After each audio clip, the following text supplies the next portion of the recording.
안녕하세요. 저는 딸아이 하나 키우며 살아가고 있는 평범한 40대 주부입니다.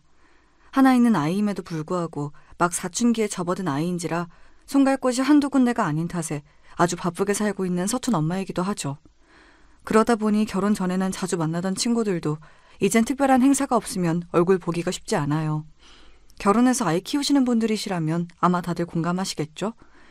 사정이 이렇다 보니 비록 서로 얼굴은 모르더라도 누구보다 내밀한 속 이야기까지 공유할 수 있는 이곳 사연들이 참 친근하게 느껴집니다. 저 역시 결혼해서 살면서 겪은 이야기들을 모두 토해내자면 책 한 권으로도 부족함을 느낄 테지만 아무래도 제 속사정이다 보니 털어놓을 곳이 마땅치가 않았어요. 사실 남들 들려주기에 그렇게 유쾌한 일도 아니거든요. 그래서 오늘은 그동안 여러분들 귀한 사연 많이 내어주셨던 바로 이곳에서 제 이야기를 한번 털어놓아 볼까 합니다. 그래도 우리가 한 식구로 한솥밥 먹고 산 세월이 얼마인데 이렇게 우리 모자에게 야멸차게 굴 수가 있어? 남도 아니고 자식까지 같이 낳아놓고 살아놓고는 너 나중에 시연이 보기 부끄럽지 않을 수 있겠어? 어머니야말로 저를 시연이 엄마로 존중해 주셨다면 어떻게 이런 파렴치한 일을 벌일 수가 있어요? 저를 가족으로 먼저 대우해주지 않으신 건 어머님이 먼저예요. 저도 더 이상 이런 취급 받아가며 어머니 가족으로 살 생각 더는 없으니 죄 지은 만큼 벌 받으세요.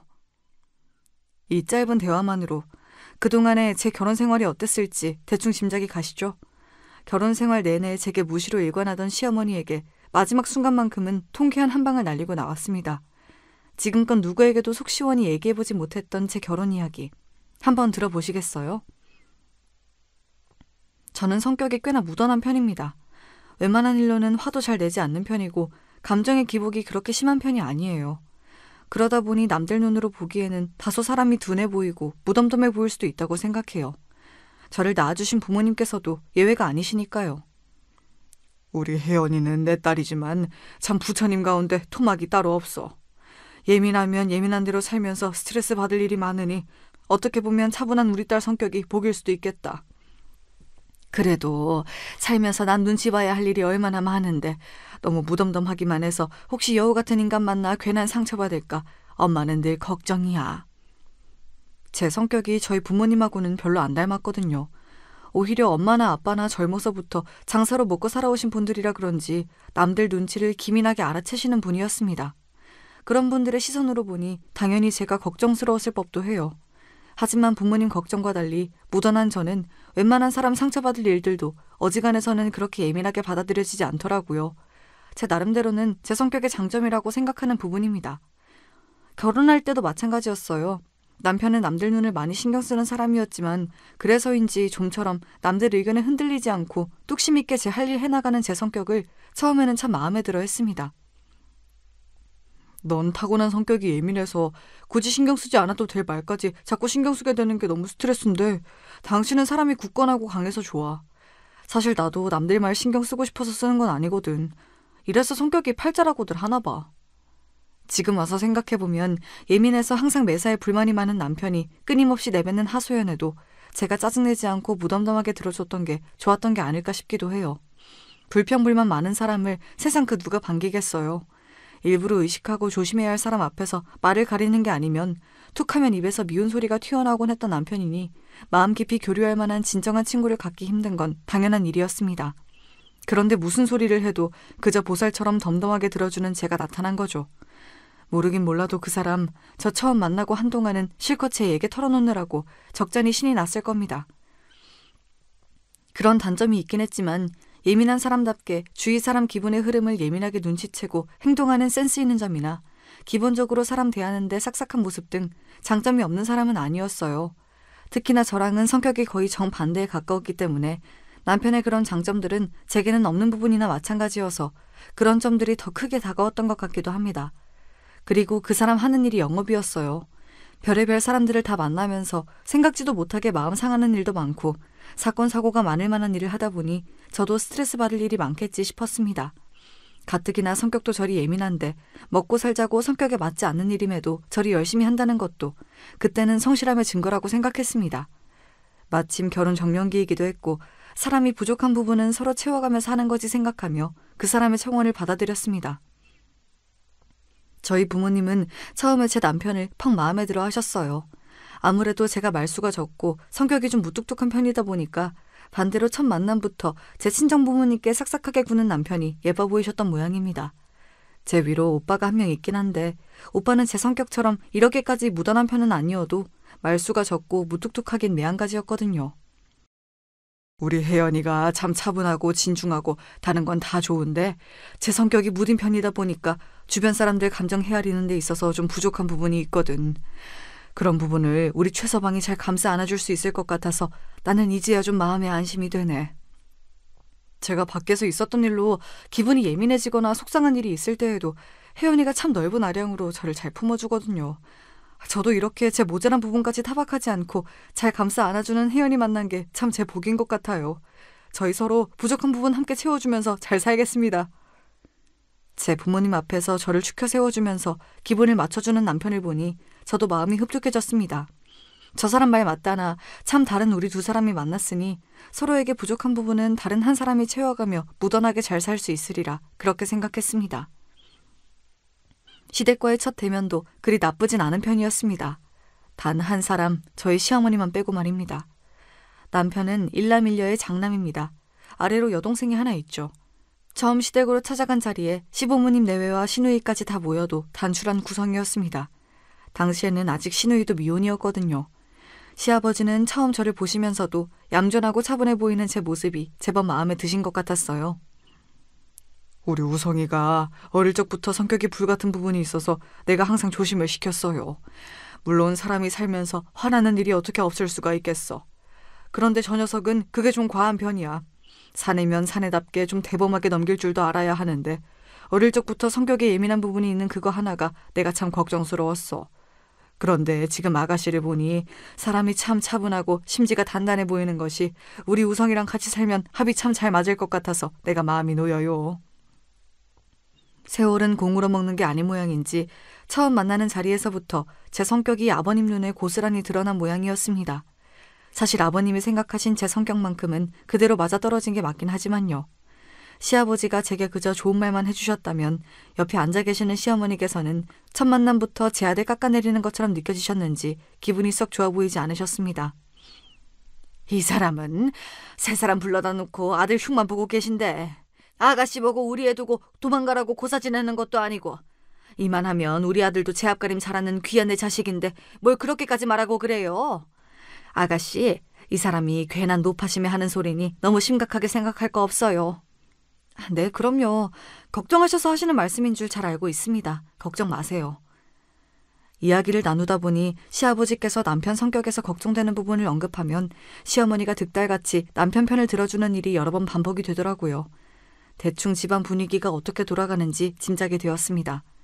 조금 신경이 쓰였던 것은 제 오빠 편을 들어주는 시어머니를 볼 때마다 시누이 표정이 안 좋아진다는 점이었습니다.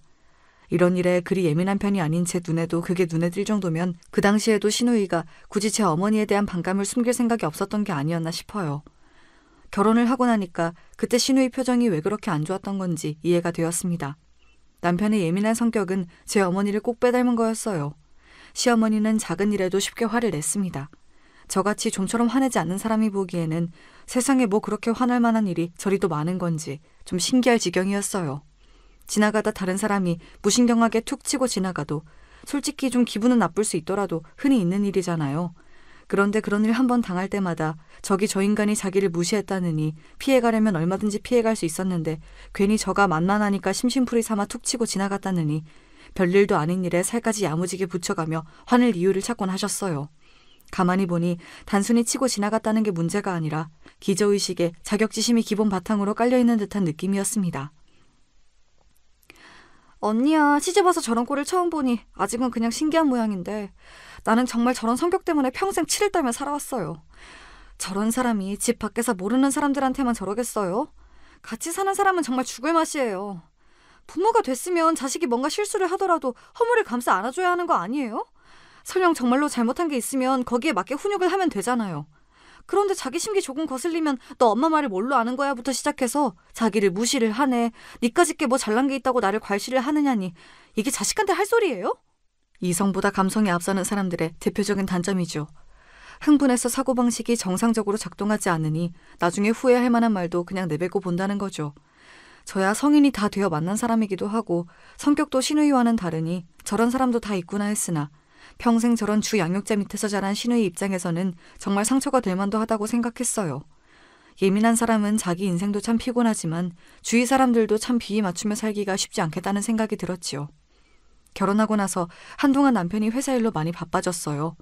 회사가 사업 규모를 늘리는 모양이었나 본데 그러다 보니 특히 영업 실적 압박이 심해졌던 모양이에요. 가뜩이나 성격이 예민하기 짝이 없는 사람이 전에 없이 회사로부터 압박까지 당하다 보니 날카로운 성격이 더더욱 뾰족해졌습니다.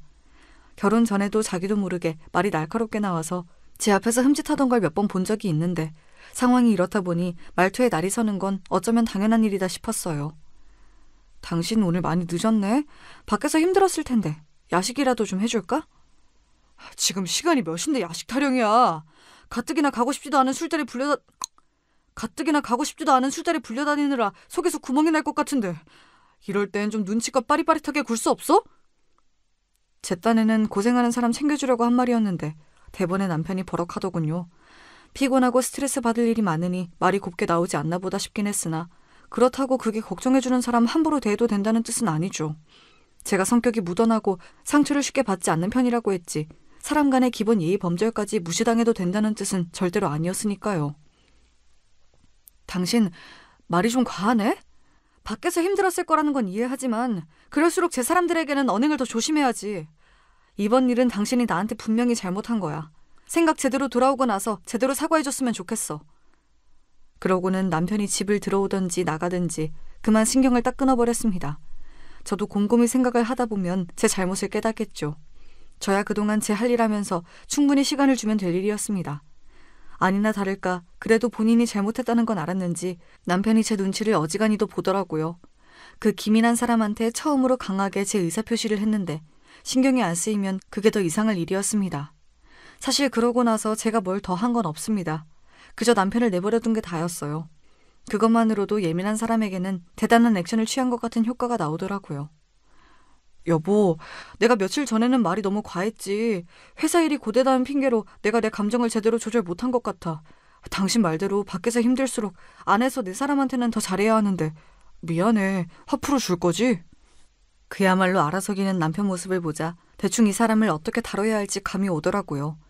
무던한 제 성격이 이럴 때 참 좋더군요. 길게 보면 이 싸움의 승자는 항상 제가 될 터였습니다. 남편이 제 눈치를 보는 티가 났던지 시어머니 심기가 매우 불편해졌습니다. 저를 보는 눈이 곱지가 않더라고요. 왜 아니겠어요. 본인은 본인 아들이 세상에서 제일 잘난 사람인 줄 아는데 저 미련 곰탱이 같은 마누라 눈치나 보고 앉았으니 그 불같은 성미에 열불이 안 뻗칠 리가 있었겠습니까?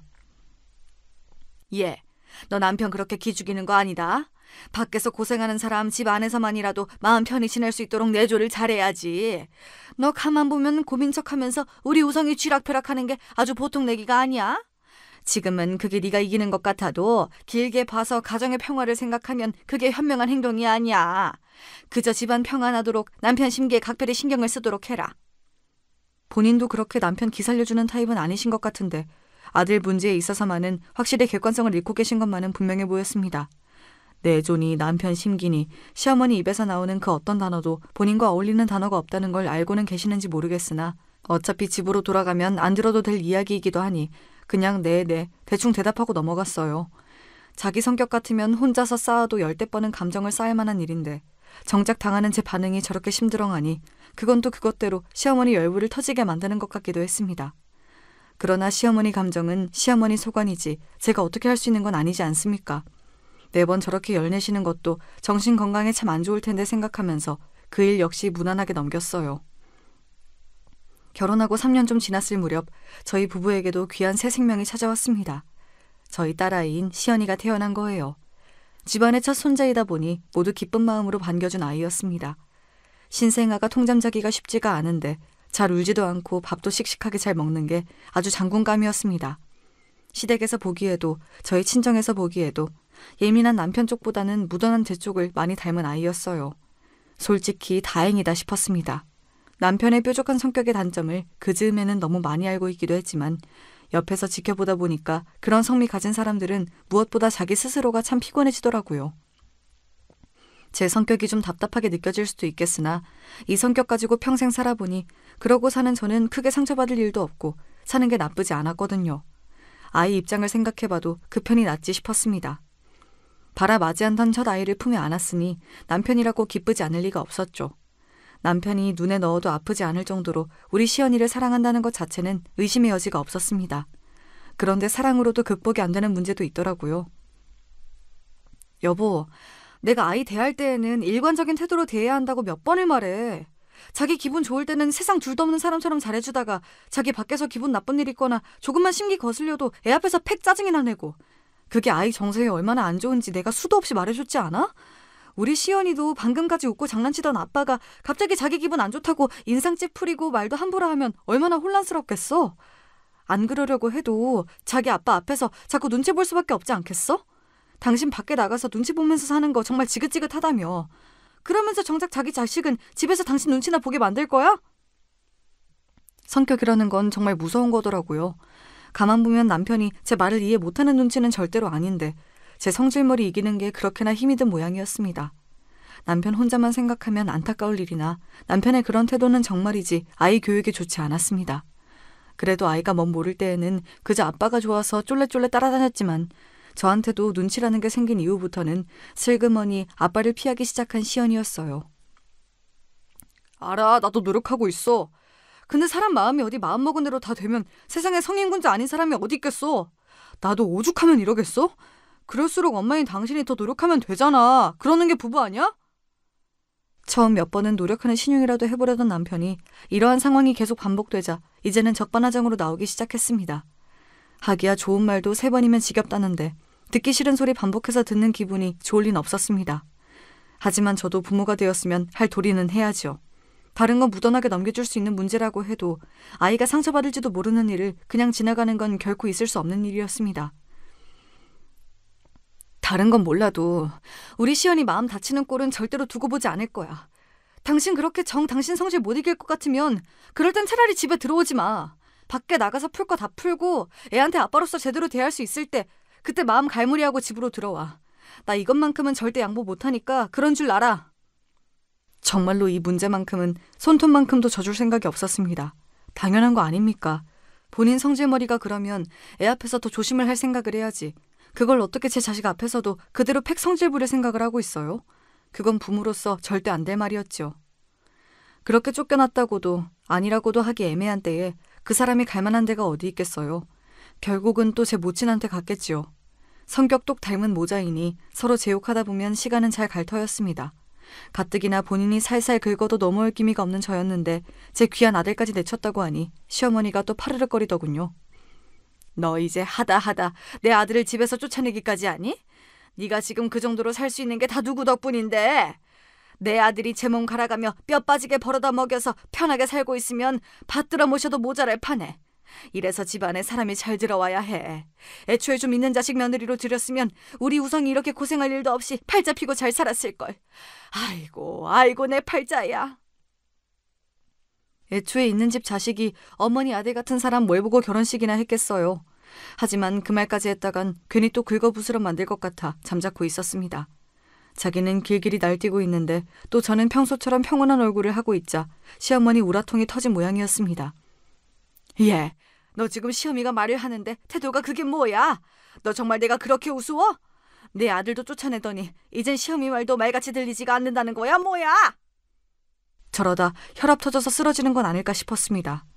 이번에도 대꾸 안 했다가는 더 큰 난리를 칠 것 같아 제가 차분히 입을 열었어요.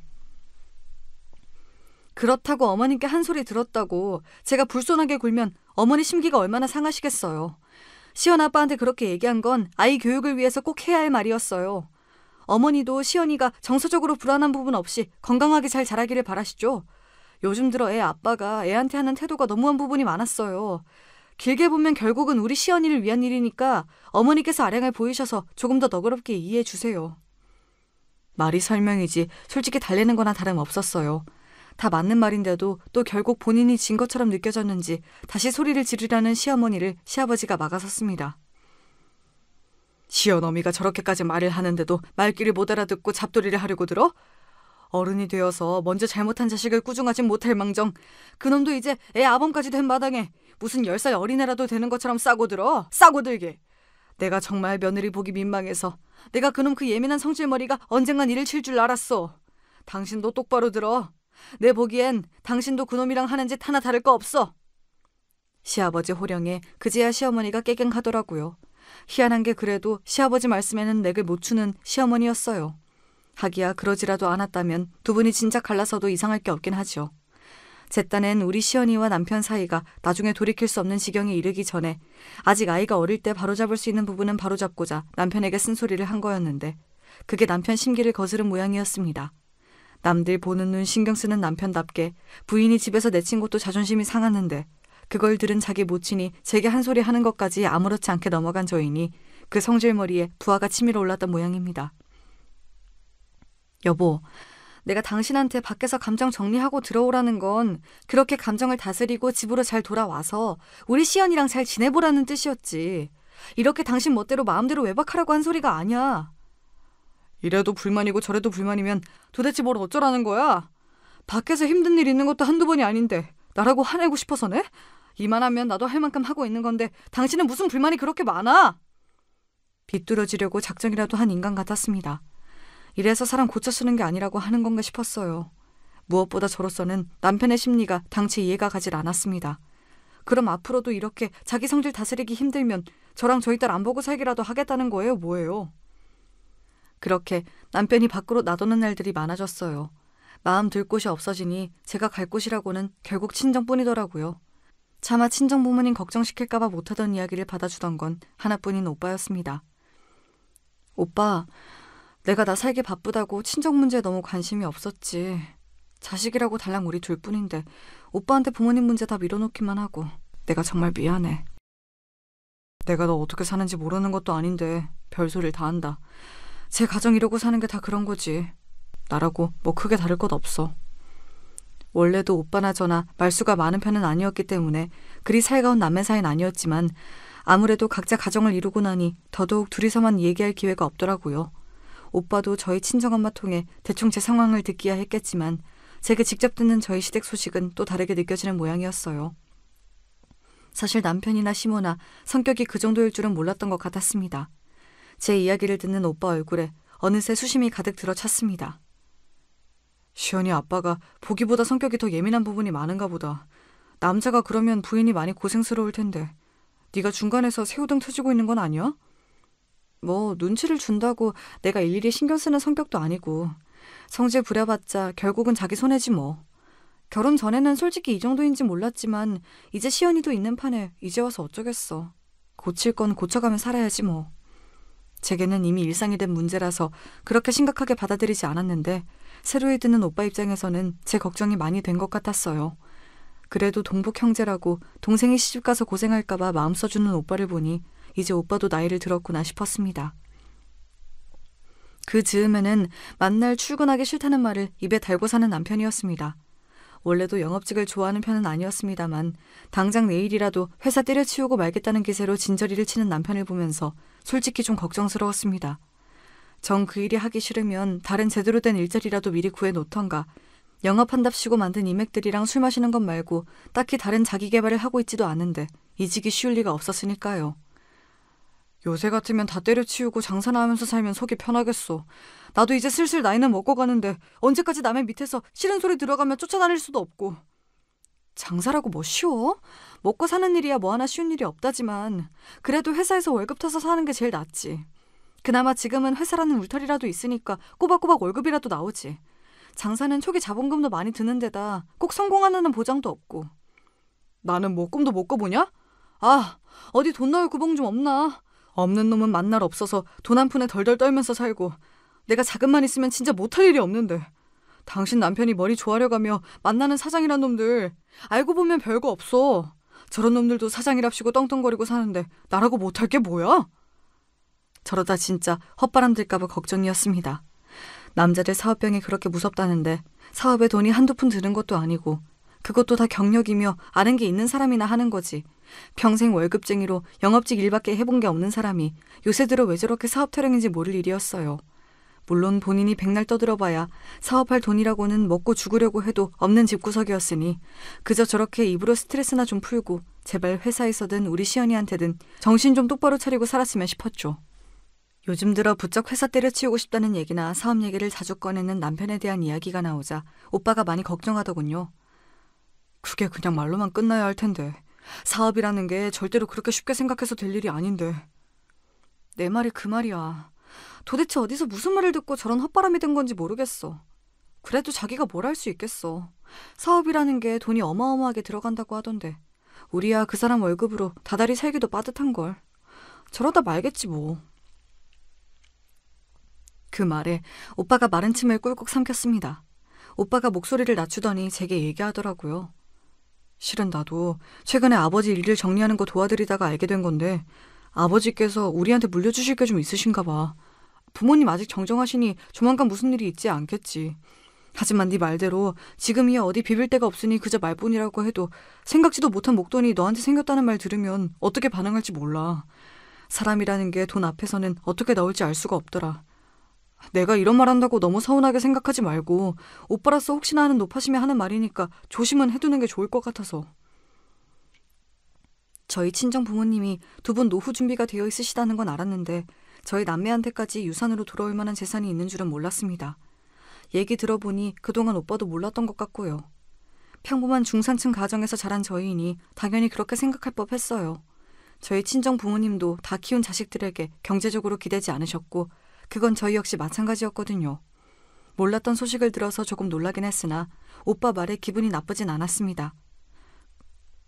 그동안 제가 들은 남편과 시어머니 이야기를 종합해보면 오빠가 저런 결론을 내리는 것도 무리는 않을 테니까요. 거기다 오빠 걱정에 타당한 부분도 있었죠.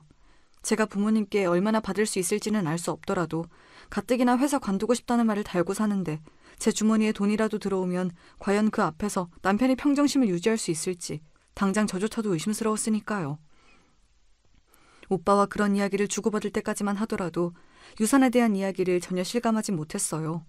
친정 아버지께서 그렇게 갑작스럽게 떠나실 줄 알았더라면 아버지 얼굴 한 번이라도 더 뵈러 갔어야 하는 건데 하나뿐인 딸로서 부족함이 많았던 것 같아 가슴이 많이 아팠습니다. 정말이지 상상도 하지 못했던 비극적인 사고였습니다. 갑작스러운 아버지의 사고 소식에 온 친정 식구들이 슬픔에 잠겼으나 그래도 길게 고통받지 않으시고 일찍 편안해지신 거라고 생각하자며 미어지는 가슴을 부여잡고 애써 서로를 다독였습니다. 당연히 저희 집안의 유일한 사위이니 남편도 상주로서 함께 빈소를 지켰어요. 아버지가 그동안 쌓은 인망이 좋으셔서인지 3일장 내내 조문객이 끊이지 않아 저희 가족은 아버지를 보내드린 슬픔에 온전히 잠겨있을 여유가 없을 정도였습니다. 워낙 찾아오시는 분들이 많으시니 그분들 하시는 말씀을 저희가 다 듣고 있을 새도 없었고요. 아무래도 그때였던 것 같아요. 생각지도 못하게 제 부인이 제 장인으로부터 거액의 유산을 물려받을지도 모른다는 소식을 듣게 된 건 말이죠. 아까 장인어른 옛날 동료분께서 하시는 말씀을 들어보니까 장인어른께서 예전에 투자해둔 변두리 건물이 시세가 많이 올랐다고 하시더라고. 당신 왜 그런 얘기 안 했어? 나도 몰랐으니까. 나나 오빠나 우리 엄마 아빠한테 그런 거 바란 적 없어. 돈 얘기 중요하다는 거 나도 아는데 우리 아직 상중이야. 나중에 정리를 할 때 하더라도 아버지 가신 지도 얼마 안 됐는데 나 이런 얘기하는 거 불편해. 가뜩이나 장래 내내 거의 밤을 새다시피 해서 신경이 곤두서 있었는데 은근슬쩍 유산 욕심을 보이는 남편이 마뜩치 않아 말이 곱게 나가지 않더라고요. 본인 부모여도 상중에 나한테 저런 소리를 할까 싶어 솔직히 좀 실망스럽기도 했습니다. 어차피 받을 유산 며칠 늦게 물어본다고 어디 가는 것도 아닌데 꼭 이런 타이밍에 저렇게 눈치 없이 굴어야 하나 싶었죠. 평소에는 그렇게 남들 눈치를 살피면서 돈 욕심 때문에 그런 생각도 못하는 건지 아니면 할 필요도 없다고 생각하는 건지 하여튼 마음에 드는 게 하나도 없었어요. 오빠가 전에 걱정하면서 해주던 얘기도 생각나고 머릿속이 복잡해졌습니다. 그렇게 장례가 끝나고 본격적으로 유산에 관한 이야기가 나오게 되었어요. 전에 오빠한테 들었던 이야기도 있고 해서 일단 그 자리에 남편은 동석하지 않고 친정엄마와 저희 남매 둘이서 먼저 이야기를 시작했습니다. 너희 아버지 사고로 보상금이 나온 건 알고 있지? 돈이 아무 죄가 없다지만 솔직히 내가 그 돈 갖고 있고 싶지가 않구나. 나야 지금 사는 이 집도 있고 나 죽을 때까지는 모자라지 않을 만큼 그 사람이 생활비도 남겨줬고 너희한테 따로 얘기는 한 적 없는데 예전에 너희 아빠가 거래하던 사업체가 부도가 나는 바람에 현금 대신 부동산을 하나 받은 적이 있어. 그게 그 당시에는 워낙 총구석의 낡은 건물이라서 사실 돈 될 만한 건 아니었는데 우연찮게 그 주변에 리조트가 들어서게 되어서 생각지도 못하게 시세가 많이 올랐더라고. 우리가 다른 건 가진 게 없고 줄 거라고는 그거 하나뿐이라 이참에 보상금 나온 거랑 같이 너희들한테 나눠줄까 한다. 남편이 들었다던 얘기와 거의 비슷했습니다. 자식들도 모르는 이야기를 어른들끼리는 잘도 아시는구나 싶었습니다. 저희 남매가 그동안 부모님 재산이 관심이 없어도 너무 없기도 했고요. 그렇게 조용히 고개만 주걱거리던 저희 남매는 친정엄마가 말씀하신 유산 규모에 그만 입이 떡 벌어졌어요. 14억이요? 그래, 부동산 처분한 거랑 보상금 합치니 그 정도 되더구나. 상속세며 세금 다 뗀 금액이 그만큼이니까 너희 둘이 각각 7억 정도라고 생각하면 된다. 복잡한 건 너희 아버지 생전에 함께 처리를 했으니 니들이 달리 신경 쓸 건 없고. 예상보다 금액이 너무 컸습니다. 태어나서 구경도 해본 적 없는 큰 돈이었어요. 저희 부모님한테 그만한 돈이 있다고 생각도 해본 적이 없어서 정말 놀랐습니다. 그건 오빠도 마찬가지였어요. 돈이야 많으면 많을수록 좋은 거지만 아버지가 갑작스레 가시게 되어 받은 돈이라 생각하자 명구스럽기도 했습니다. 친정집을 나서면서도 아직도 정신을 못 차리고 있는데 오빠가 대뜸 제 어깨를 부여잡았습니다. 혜연아, 오빠가 했던 말 기억하고 있지? 대본에 무슨 뜻인지 알아들었어요. 오빠의 걱정이 현실이 되었으니 제게 당부의 말을 하는 것도 무리가 아니었습니다. 저는 마른 침을 꿀꺽 삼키고는 오빠에게 다부지게 고개를 끄덕였습니다. 그러고 며칠 고민을 하긴 했습니다만 그렇다고 언제까지 남편한테 아버지 유산 얘기를 하지 않을 수만은 없었습니다. 제 눈치만 살피고 있긴 했지만 은근히 유산에 대한 이야기에 이미 관심이 쏠려있던 남편이었어요. 모르면 모를까 자기도 들은 게 있는데 제가 아무 말 않고 있으니 저도 어지간히 속이 탔을 겁니다. 아버지 유산 말인데 우리도 몰랐는데 아버지 앞으로 되어있던 건물을 처분하셨나 봐. 그게 값을 잘 받아서 생각보다 받을 게 많은 것 같고. 얼마나 되는데? 오빠랑 똑같이 나눠서 7억 정도 된대. 7억? 남편 눈이 튀어나오는 줄 알았습니다. 왜 아니겠어요. 7억이 한두 푼도 아니고 생각지도 못했던 거에게 남편 눈이 번들거리는 것이 불안했습니다.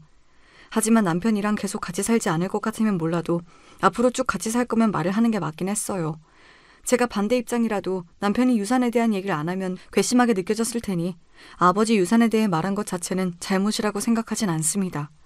제가 유산에 대한 말을 한 지 겨우 하루밖에 지나지 않았는데 시어머니가 저희 집으로 찾아오셨어요. 어찌나 사이 좋은 모자인지 곳에 그 얘기를 미주알고주알 다 털어놓은 모양이었습니다. 너 그렇게 큰 돈이 생겼다면서 어떻게 나한테 한마디도 안 할 수가 있니? 이게 어디 보통 일이니? 당연히 집안 어르신들한테 말씀을 드려야지. 제 아버지가 저 주신 돈인데 제가 그걸 왜 시모한테 보고해야 합니까? 두 모자가 무슨 말을 했는지 정확하게는 알 수 없어도 결코 좋은 방향이 아닐 거라는 것 정도는 그간의 행태로 충분히 알 수 있었어요. 아니나 다를까 시어머니가 대뜸 그러더군요. 그게 적은 돈도 아니고 그런 돈은 가만히 놀리는 거 아니다. 내가 그동안은 굴릴 만한 돈이 없어서 얘기를 안 했는데 실은 내 지인 통해서 아주 좋은 투자처가 하나 생겼거든. 그게 끼워주기만 하면 수익률은 무조건 보장되어 있는 건데 내가 먹고 죽으려고 해도 거기 넣을 돈이 없어서 잠도 안 왔더랬어. 그런데 이렇게 다시 없을 기회가 오다니 우리가 돈복이 아주 없는 건 아닌가 보다. 저희 아버지 유산인데 왜 우리 돈복이 되는 건지 모를 일이었습니다. 평소에 그렇게 마음에 안 차는 며느리 남처럼 대하시더니 뽑아먹을 게 생기니 제 돈이 당연히 당신 돈인 것처럼 말하는 것도 못마땅했죠. 그런 쪽으로는 생각을 안 해봐서요. 그리고 세상에 무조건적으로 수익률이 보장된 투자처라는 게 어디 있겠어요. 다들 자기 사업에는 그런 식으로 얘기하겠죠. 얘가 뭘 몰라도 이렇게 몰라? 그 돈 그냥 은행에 처박아두면 물가 오르는 만큼 손해인 거야. 그래, 어머니 지인분 나도 아는 분인데 그분이 돈 관련해서는 정말 확실한 분이셔. 절대 당신 원금 손해보는 일 없을 테니까 믿고 맡겨도 돼. 고양이한테 생선을 맡기지 저들 모자를 어찌 믿고 돈을 맡기라는 건지 참 기가 찼습니다. 하지만 제 입장에서도 반드시 확인하고 넘어가야 할 부분이 있었죠. 저한테도 저희 아버지께서 물려주신 귀한 돈이에요. 당연히 제 의사가 제일 중요한 거 아니에요? 해주신 말씀은 생각은 해볼게요. 그렇게 두 모자 피말리는 며칠의 시간이 더 지났어요. 그 사이에도 그 둘에게 얼마나 들볶였는지 모릅니다. 이런 천금 같은 기회 날릴 거라며 윽박지르다 거의 애원을 하다 아주 난리도 아니었죠. 결국 저는 단단히 단서를 달고 돈을 빌려주기로 했습니다. 하도 말씀을 하시니 일단 빌려드리긴 하는데 저로서도 결코 쉬운 일이 아니라서요. 세금 문제도 있고 이런 일일수록 깔끔해야 하니 공증도 해주셔야 해요. 아시겠어요? 그럼 당연히 해줘야지. 두 모자가 눈이 벌개져서 달려드는 걸 보면서 진심으로 추하다는 생각이 들었습니다. 제 돈이 자기들 것이 된 것도 아닌데 모자가 신이 나서 시댁으로 쫓아가더군요. 이제는 당연하게 제 마누라와 자식돈 집이 아니라 시댁에 들락거리는 남편이었습니다. 그렇게 송금을 하고 다음날 시댁으로 찾아갔습니다. 약속하신 공증 받으러 왔어요. 서류 준비해 주신다고 하셨죠? 당연한 요구를 하는 저를 보는 시어머니 표정이 가소로웠습니다. 어제까지 제 돈 빌리겠다며 비굴하게 굽신거리는 모습은 온데간데 없었죠. 순진한 년, 공증은 무슨, 내 주머니에 들어왔으면 내 돈이지. 다시 생각해도 참 기가 막힌 소리였습니다. 무슨 소리를 하시는 거예요? 우리 아버지가 저 주신 유산인데 그게 어떻게 어머니 돈이 돼요? 말 같지 않은 소리 말고 하기로 한 공증이나 하세요. 당신 그게 시어머니한테 무슨 말버릇이야? 어른 무서운 줄을 모르고? 이놈이야말로 남의 돈 무서운 줄 모르고 이게 뭐하는 짓이야? 너 시어머니한테 부끄럽지도 않아? 내가 너 그렇게 내 아들 가르치려 드는 꼴 그동안 얼마나 보기 싫었는 줄 알아? 이제 너한테는 더 볼 일 없으니까 더는 내 아들 기죽이지 말고 그만 이혼해. 뭐 저딴 인간이 다 있습니까? 바로 전날 저한테서 제 아버지 유산을 몽땅 뜯어놓고는 다음날 이혼 통보를 해요? 저게 사람 새끼입니까? 제 어미 뒤에서 의기양양한 표정을 짓고 있는 남편놈 머리털을 몽땅 뽑아버리고 싶었습니다. 그래, 나도 이런 거지 같은 사기꾼 집안 것들이랑 더러워서 못 살겠다. 잘 됐네. 시연이는 우리가 잘 키울 테니 너는 이혼 도장이나 얼른 찍으렴. 시연이를 댁들이 왜 키워? 당신네들은 곧 감옥 갈 텐데. 제가 두 모자를 한 건 약 올리며 내뱉자 둘 표정이 멍청해지더군요. 저는 시어미 면상에 준비해온 서류를 집어 던졌습니다. 시무와 남편놈이 피고로 기재된 사기죄 고소장이었습니다. 내가 이걸 쓰면서도 설마 했는데 설마 니들이 이렇게나 사람 새끼가 아닐 거라고는 미처 생각을 못했구나. 제가 오빠한테 들은 소리가 있는데 아무 생각 없이 저것들한테 돈을 내줬겠어요. 좋은 투자처가 있다며 돈 빌려달랄 때부터 공증 약속을 받아내기까지 모든 대화는 이미 녹음되어 있었습니다. 저것들이 제 돈을 떼먹으려는 정황은 확실했지만 실질적인 금전적 피해가 없으면 사기죄 입증이 안 된다고 하더라고요. 그런데 제가 시모 계좌로 돈을 입금한 기록이 있으니 이제 명백하게 사기죄가 성립된 거였죠. 제게 돈 뜯어내겠다고 두 모자가 난리를 치는 며칠간 저도 만반의 준비를 하느라 꽤 바빴거든요. 내가 거지 같은 너희 모자 뭘 믿고 그 거금을 주겠어.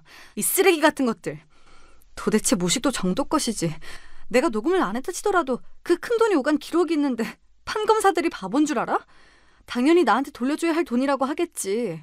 니들 주제에 구경도 못할 큰돈 있다고 하니까 눈이 횟가닥해서 똥오줌도 못 가린 모양인데 제 자식, 제 손자 키워주는 사람 뒤통수를 쳐도 이따위로 쳐? 그것도 아버지 비명에 가신 지 며칠이나 됐다고. 니들이 그러고도 사람 새끼야? 내가 이것들 버르장머리를 고치고 말 테니까 감방에서 아주 비참하게 한번 살아봐. 그제야 일이 잘못 돌아가도 단단히 잘못 돌아가는구나 싶었던지 남편놈이 다짜고짜 무릎을 꿇고 제 바지가랑이를 부여잡았습니다. 여보, 내가 잠깐 돌았나 봐. 나는 엄마가 목돈 벌 기회가 있다고 하길래 우리 시연이랑 당신 생각해서 그런 거였어.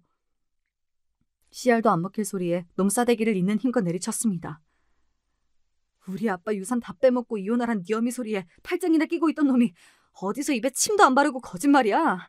너 같은 사기꾼 새끼랑 절대 우리 시연이 같이 못 끼워. 너 그간 아비노릇 제대로 안 한 거, 밖으로 나돌면서 양육 의무라고는 쥐똥도 이행 안 한 거 다 이혼 사유니까 네 놈이 그리 원하는 대로 유책 배우자라 걸고 소송해 주마. 그거 아니더라도 전과자 사기꾼 아비한테 친권이고 양육권이고 꿈도 못 꾸겠지만 네 놈 면접 교섭권도 다 박탈될 테니 우리 모녀 앞에 나타날 생각 마. 여보, 잘못했어, 여보. 감옥이라니. 겨우 하루 통장에 돈 넣어놓은 건데 감옥은 무슨 감옥이야. 난 감옥 못 가. 어디 판사 앞에서도 그렇게 씨부려 보시던가. 더러운 인연 먼저 끊어주겠다니 내 속이 다 시원하다. 말년에 아주 좋은 꼴 보시겠네. 제가 아무리 부처님 가운데 토막이라도 제 친정아버지 목숨까지 포함된 유산까지 가로채서 저를 기만하려던 범죄자까지 용서해줄 수 있는 등신은 아니었습니다. 이미 제 아버지 교통사고 사망금을 눈독 들였던 그 시점에서 남편에 대한 기대치는 모조리 사라졌으니까요. 그런 인간을 아비로 두느니 차라리 아빠 없이 키우는 게 우리 시연이 미래를 생각해도 맞는 일이었어요. 사기 피해 금액이 7억 원이나 되었으니 두 사람 죄질이 결코 가볍지 않았습니다. 우리나라 경제사범 형량이 높은 편이 아니라서 초범인 두 사람이 정말로 감옥살이를 하진 않았으나 둘 다 꽤 오랜 시간 구치소에서 고생해야 했어요. 물론 전 시무에게 돈을 송금하자마자 동결 신청을 했기에 7억은 고스란히 돌려받을 수 있었습니다.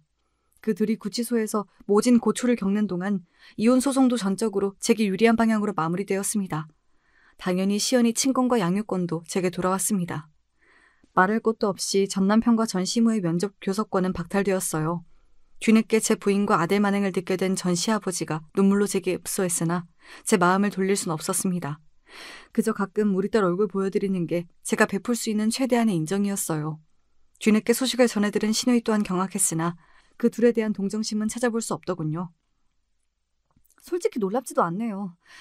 언니가 고생 많았어요. 이제 그런 거지 같은 인간들이랑 엮이지 말고 언니도 언니 인생 살아요. 그렇게 오래 구치소 신세를 졌는데 전과가 없다 한들 그 두 사람 남은 인생이 평탄할 리가 없었습니다. 전 남편은 직장에서 해고되었습니다. 그렇게 다니기 싫다고 연부를 외던 직장인이 뭐 잘된 일이네요. 전 시모야 더했죠. 아줌마들이 얼마나 소문에 민감한데 구치소 신세까지 진 노인네를 저들 사이에 끼워주겠어요. 집 밖에서 얼굴도 들고 다니지 못하니 집구석에 처박혀 폐인처럼 산다는 소식은 전해 들었습니다. 제게 경고를 하면서도 설마 동생이 이렇게 참담한 일까지 겪게 될 줄은 몰랐던지 잘못한 거 하나 없는 저희 친정오빠가 제 얼굴을 못 보더라고요. 오빠 아니면 정말 험한 일을 당할 뻔했다며 그저 고맙다고 서로를 다독여 주었어요. 친정엄마도 괘씸한 전남편 모자의 행태에 분기탱찬하셨으나 그런 인간 쓰레기들 딸과 손녀 앞에서 치워버린 것만으로도 잘했다며 제 이혼을 전적으로 지지해 주셨습니다. 그렇게 전남편과의 인연은 완전히 끝이 났어요. 어떻게 제 자식 키우는 사람을 상대로 철천지 원수에게도 못할 그런 극악무도한 행동을 벌인 건지 지금으로서도 이해가 되지 않습니다. 이제 완전히 남이니 그런 인간을 이해하고 말고도 할 것 없지만요. 아이를 불안하게 만들던 아비가 곁에 없어서인지 시연이도 정서적으로 빠르게 안정을 찾아갔습니다. 항상 제 엄마를 첫 번째로 생각해주는 사랑스러운 엄마 껌딱지 딸이에요. 그래, 나한테는 우리 시연이만 있으면 된다. 그 마음으로 두 모녀가 오순도순 살아가고 있습니다. 그렇게 오늘도 저희 두 사람의 소중한 하루하루가 쌓여가고 있어요. 결국 파국으로 끝난 저의 결혼 생활 이야기는 이쯤에서 마무리할까 합니다. 속 이야기를 다 털어놓고 나니 조금 가벼워진 것도 같네요. 누구에게도 쉽게 말할 수 없었던 이야기 끝까지 함께 해주신 여러분 정말 감사합니다.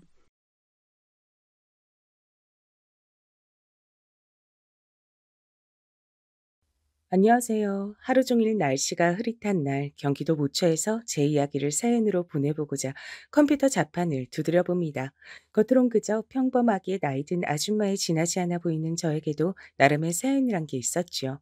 어쩌다가 남편하고 인연이 다 결혼까지 하게 됐고 저는 당시 20대 중반의 나이에 집안 형편도 어렵고 가방 끈도 짧고 배운 기술이 있는 것도 아니었으니 주변에서 온통 적절한 때에 시집 잘 갔다는 소리만 들었습니다. 그래서 저도 그런 줄로만 생각했고 기쁨 속에서 결혼 생활을 시작했던 것 같아요. 남편은 성격이 좀 변덕스러워서 맞추기가 여간 까다로운 것이 아니었으나 감내할 만은 했습니다. 결혼을 했다고 해서 제가 일을 아예 안 다닌 것은 아니었기 때문에 작은 사무실에 출퇴근을 하면서 남는 시간에 집안 살림을 하고 시댁에 들러서 며느리 노릇을 다 하고 그렇게 지냈죠. 고단하긴 해도 모든 게 괜찮았습니다. 계속해서 뱃속에 아이가 안 들어서는 게 문제로 여겨지기 전까지만 그랬어요. 결혼하고 나서 3년이 지날 무렵부터 아이 소식이 아직도 없다는 것을 시댁 측에서 이상하게 여기기 시작했습니다. 그러면서 절 향한 멸시, hir난, 구박이 시작됐던 것 같아요. 저도 답답해서 미칠 노릇이었습니다. 제발 뱃속에 아이가 찾아왔으면 한다고 매일 밤마다 빌었지만 한 번도 소식이 없었어요. 당시에 제가 느끼기에 남들은 결혼 3년째 아직 아이가 없는 경우는 생겼다가 유산한 경우밖에 없던데 전 그런 것조차 없었으니 이루 말할 수 없이 속상했습니다. 누구보다 당사자인 제가 가장 속상했지만 시댁 식구들은 절 향해 아이도 못 갖는 주제에 끈질기게 며느리 자리만 지키면서 버텨대는 철면피라고 그렇게 부르며 손가락질을 했습니다. 여보, 남들은 별로 어렵지 않게 갖는 게 이세 같던데 왜 우리 부부한텐 아직도 소식이 없을까요? 글쎄, 삼신 할망구가 우리 집을 못 찾아오나 보네. 길치가 따로 없어. 하지만 그런 상황 가운데 초조해하며 하루하루 피가 말라가는 건 저뿐인 듯 했습니다. 남편은 강 건너 불구경을 하듯 항상 태도를 그렇게 굴었죠. 제가 시댁 식구들에게 구박을 심하게 받는 것도 남편은 알았지만 그건 역시 남일 보듯이 굴었습니다. 그렇기나 부부간에 유대감이 없는 남자였는데 전 그런 것도 당시에 고려하지 못하고 그저 제가 떨어지지 않기 위해선 꼭 붙잡아야 할 유일한 생명줄인 것 마냥 남편을 그렇게 여겼던 것 같아요. 남편에게 하소연을 하면서도 정작 따지진 못하고 시댁 식구들 앞에서 할 말 한 번 제대로 해본 적 없고 그런 시간만 보내다가 결혼 5년을 채웠습니다. 도저히 안 되겠다. 하등 쓸모없는 걸 언제까지 참아주고 기다려줘야 돼? 우리 아들 곁에서 이젠 떨어져라. 어머님, 그 말씀은 이혼을 하라는 건가요? 어떻게 저한테 이러실 수가 있으세요? 그간 제가 얼마나 군소리 한 번 안 하고 어머님 말씀 따르면서 별별 종노릇까지 다 했는데 그걸 뻔히 아시면서 어떻게 이러세요? 종노릇이라니? 너 어디 가서 말 조심해. 누가 보면 내가 며느리 잡아먹는 시어머니인 줄 알겠다. 나같이 인내심 좋고 생각 깊은 사람이 또 어디 있다고. 그런 황당한 오해받는 건 상상만 해도 억울해. 어휴, 넌 그냥 입이나 꼭 다물고 우리 아들하고 이혼해. 나도 귀한 아들한테 이혼 딱지 붙여주기 싫은 엄마인데 네가 애 하나 못 가지는 몸이니 뭘 어쩌겠어. 그간 똥 밟았다 생각하고 이제라도 우리 아들한테 옳은 짝을 붙여다 줘야지. 하여간 넌 쓸데없는 소리 하고 다니지 말고 입 꼭 닫고 이혼만 해주면 돼. 어려운 거 아니잖니? 결혼하고 5년 동안 아이 소식이 없었을 때 시어머니로부터 그런 소리를 들었습니다. 이혼하고 몸만 달랑 나가달란 통보였죠. 남편의 재혼에 걸림돌이 되면 안 되니까 이혼하면서 입을 가만히 닥치고 꺼져달란 요구까지 함께였습니다. 그런 걸 요구할 거라면 적어도 대가는 있어야 했던 거 아닐까요? 제가 얼마나 우스운 존재로 비춰졌으면 10원 한 장 내미는 법이 없었을까요? 그간 눈칫밥을 지독하게 먹어오면서 어떻게든 버티고 살려고 했던 저의 부단한 모든 노력들이 사실은 아무 의미도 없는 것이었다는 판결문이 내려진 것 같아서 너무 비참했습니다. 시어머니께서 말씀하시길 남편도 이미 저와 이혼하는 것에 긍정적으로 동의를 했다고 하셨어요.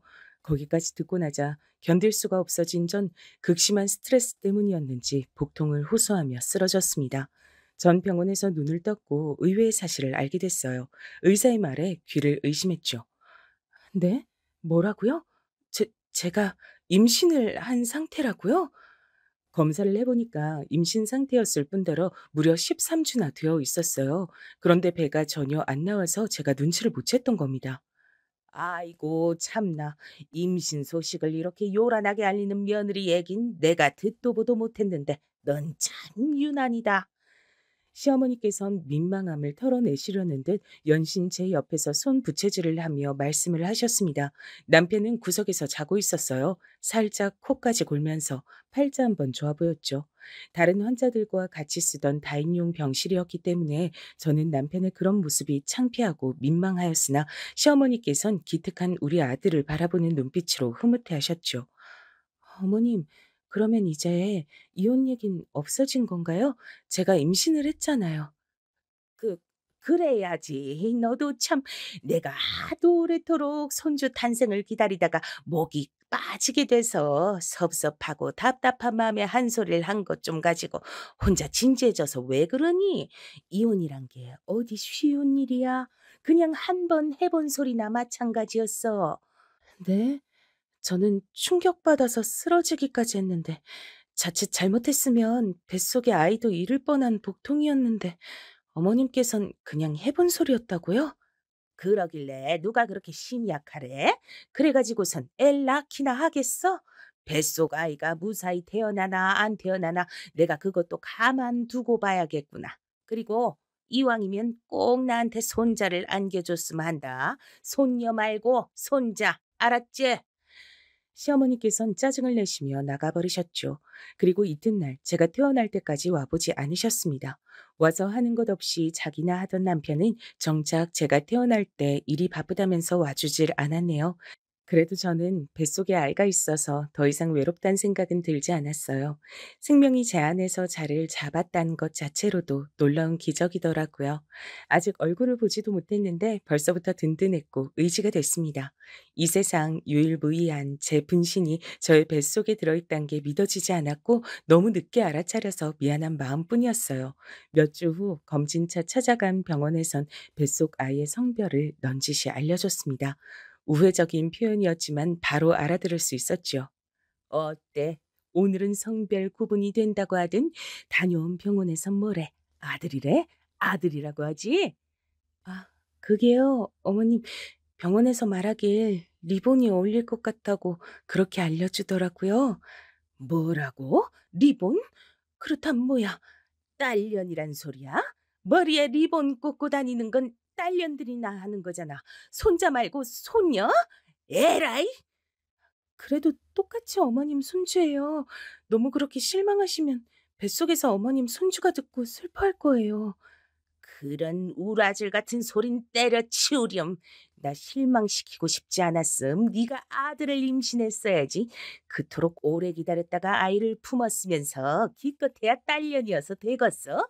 너도 참 너다. 시어머니 앞에서 더 아무 말도 못하고 입을 힘주어 닫고 주먹을 꽉 쥔 채로 돌아서야만 했던 게 당시의 제 모습이었죠.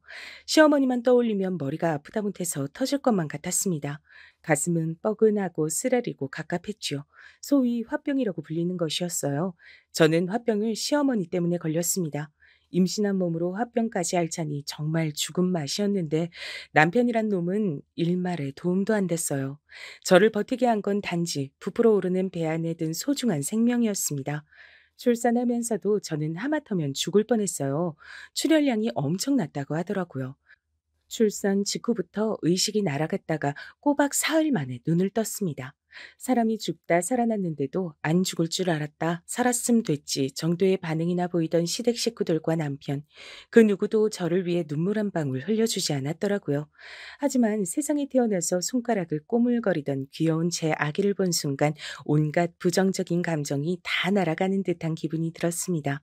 제 딸 수정이는 존재만으로도 절 힘나게 하는 아이였습니다. 아들이 아니면 뭐 어떤가 싶었어요. 저도 어차피 딸로 태어나 살아본 적밖에 없었으니 같은 여자로서 수정이와 잘 통하는 모녀 관계가 될 것 같았습니다. 애지중지 길렀어요.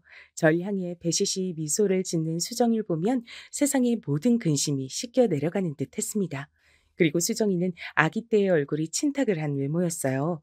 시어머니께서 의심의 여지 없이 당신의 친손녀라고 인정하실 수밖에 없었을 정도였습니다. 얼굴이 시댁 식구들과 완전히 똑같은 계열이었거든요. 그 덕분에 시어머니께선 농담으로라도 수정이가 당신의 친손녀가 아닐지도 모른다는 가설을 제기하지 못하셨습니다. 이래서 시도둑은 못한다는 말이 나왔나 보더라고요. 얼굴은 신기할 정도로 친탁을 했지만 그 외에는 전부 그렇지 않았어요. 수정이는 그 어느 쪽도 닮지 않았고 자기만의 독자적인 성향을 구축해가는 아이였습니다. 수정이가 초등학생 때부터 이미 제가 심적으로 의지를 많이 했으니 얼마나 똑부러지고 영민한 아이였는지 두말할 필요도 없겠지요. 전 시어머니께서 수정이에게 이런 말씀을 하셨던 순간이 두고두고 안 잊혀져요. 예, 수정아. 넌 동생 안 갖고 싶으니? 남동생이 있으면 좋을 것 같지? 할미 생각은 그런데 우리 수정이 남동생 안 갖고 싶을까? 제 쪽을 힐끗 눈짓하면서 그러셨어요.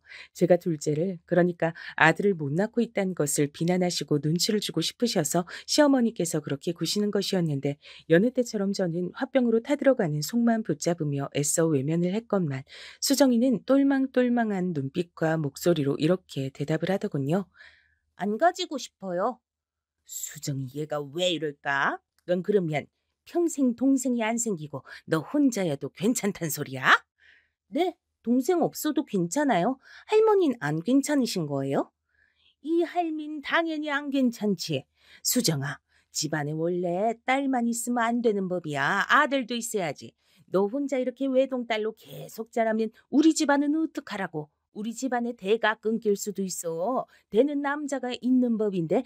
그니까 얼른 아들이 생겨야 좋은 거다.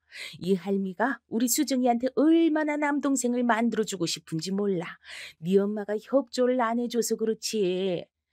할머니, 그러면 할머니가 낳으세요. 우리 엄마한테 남동생 낳으라고 하지 마시고 할머니가 낳으시면 되잖아요. 수업 시간에 선생님이 그랬는데 원래 필요하다고 직접 말을 한 사람이 행동하고 실천을 해야 맞는 거래요. 그게 바로 솔선수범이라 그랬어요. 저 잘 배워왔죠? 시어머니께선 귀가 터질 듯 붉게 달아오른 채였고 전 놀란 가슴이 미친 듯이 뛰고 있었습니다. 어른들을 놀라게 만든 제 딸 수정이는 정작 태연자약하기만 했죠. 수정이 때문에 저는 놀라는 일의 연속이어서 심장이 남아나질 않았는데 그러면서도 한편으로는 속이 어느 정도 시원해졌던 게 사실이었어요. 화병으로 뭉친 것들이 때마다 풀리는 감각이었습니다. 수정이가 자랄수록 영특해져서 도저히 당신께서 이겨먹을 수가 없자 시어머니께선 이 점을 몹시 분하게 여기셨어요. 도대체 애 교육을 어떻게 시키는 거야? 네가 애한테 나만 보면 비꼬고 놀려먹으라고 지시를 내린 거 아니야? 애를 단단히 그런 식으로 잘못 교육시켜 놓은 거 아니냐고? 어머님, 매번 저한테 애 교육 문제로 이렇게 말씀을 주셔봤자 소용이 없어요. 수정이는 워낙 애가 알아서 잘하기 때문에 제가 건드릴 것도 없고요. 제가 어린 자식한테 뭐 자기 할머니한테 대들라고 가르칠 이유도 없습니다. 그럼 네가 시킨 것도 아닌데 매번 애가 저렇게 나만 보면 어떻게든 날 이겨먹고 내 혼을 쏙 빼놓는다는 게 말이나 돼? 애가 타고나길 저런 거라고? 그렇다면 필시 널 닮아서 저런 것이겠구나. 네가 날 원망하니까 애가 그 점을 빼닮은 채로 태어난 게야. 너랑 반박이니까 당연히 네 책임이지. 저는 어머님께 이만하면 순종적인 며느리로 살아왔다고 생각하는데 아이가 절 닮았다니요. 그건 말도 안 되는 억측이세요. 애가 널 안 닮았음. 그럼 누굴 닮아서 저러는 건데? 설마 우리 아들? 에이, 그건 아니지. 우리 아들은 말주변이 썩 대단치도 않은데.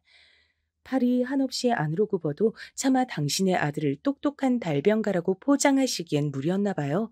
시어머니께선 수정이의 청산 유수가 남편은 닮아서 그런 건 절대 아닌 것 같다고 당정 지으셨습니다. 그리곤 끝내 애가 돌연변이 같다고 하셨죠. 시어머니 입장에선 갈수록 통제가 어려워지는 말썽쟁이 돌연변이 수정이가 저에겐 기쁨과 웃음만 안겨주는 존재였어요. 수정아, 자꾸 할머니 곤란하게 만들면 안 돼. 알았지? 왜? 할머니는 엄마를 항상 곤란하게 만들잖아. 그래서 할머니가 무슨 말을 하면 엄마가 곤란한 표정을 짓잖아. 근데 나는 왜 할머니 곤란하게 만들면 안 돼? 그, 그건 암튼 안 돼. 할머니는 집안의 최고 어른이시잖아. 최고 어른이면 모범을 보여야 하는 거 아니야? 책에서 봤는데 윗물이 맑아야 아랫물도 맑은 거래? 저는 어렸을 적에 농담으로라도 똑똑하단 소리를 못 들어본 아이였거든요. 아둔했죠. 착하단 소리는 많이 들어봤지만요. 세미도 약했고 집안 형편 때문에 학교도 대충 다녔다 보니까 글자도 늦게 익혔습니다. 그랬던 저였기에 제가 낳은 딸이지만 너무나도 신기했어요. 이런 영특하다 못해 발칙하게 느껴지는 생명체를 제가 낳았다는 게 믿어지질 않았답니다. 그런 생각으로 멍해진 저의 얼굴을 똑바로 바라보며 수정이가 쐐기를 박았었죠. 아무래도 할머니 맑은 물이 아니고 썩은 물인 것 같아. 그 소리를 듣는데 저도 모르게 웃음이 막 나왔습니다. 소리를 내서 크게 웃어버렸어요. 일방적으로 시달리며 분명한 가불관계 속에 을로지내며 그렇게 보내온 지난 시간들을 제 딸 수정이가 후련하게 보상해주는 것만 같았습니다. 답답한 자기 엄마를 대신해서 수정이는 언제든 앞으로 나서는 아이였습니다. 마치 하늘에서 절 위에 내려준 천군 만마 같았지요. 멋대가리, 인정머리 하나 없을지라도 남편이랍시고 옆에 착실히 끼고 살았건만 그런 저의 헌신에게 배신을 선사하고서 남편이 바람을 피웠을 적에도 수정이는 철저히 제 편이었습니다. 수정이가 아니었다면 전 억울해서 화병이 폭발하고 말았을 거예요. 남편이 바람을 부인하면서 되려 저를 몰아갔었거든요. 립스틱 자국에 이어서 여자 향수 냄새를 묻혀오더니 이번엔 와이셔츠 안에 웬 여자 머리카락이에요? 여보, 바람 아니라면서요. 아무리 정신을 빼고 살아도 다른 여자랑 붙어먹을 만큼 막장은 아니라면서요. 스스로 그랬잖아요. 처자식 두고 바람을 피울 정도로 최악의 인간은 아니라고. 직접 그런 소리 해놓고서 어떻게 이런 추잡한 증거를 떡하니 묻혀와요? 내가 그렇게 우스운 바보 천치로 보여요? 당신 요즘 갱년기인지 아는 뭐 그런 거야? 나이가 들수록 왜 이렇게 사람이 예민해지고 포악해지고 눈에 뵈는 게 없는 것처럼 굴어?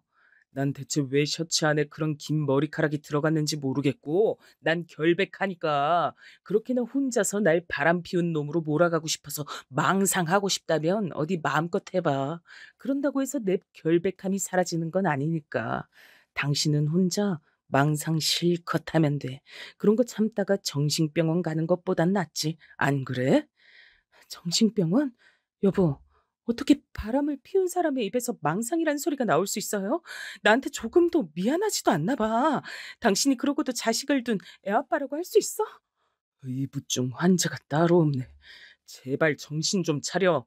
슬슬 당신의 이런 의심 지겹다 못해서 짜증이 나려는 참이니까 홧김에 정신병원에 넣어버리는 수가 있어.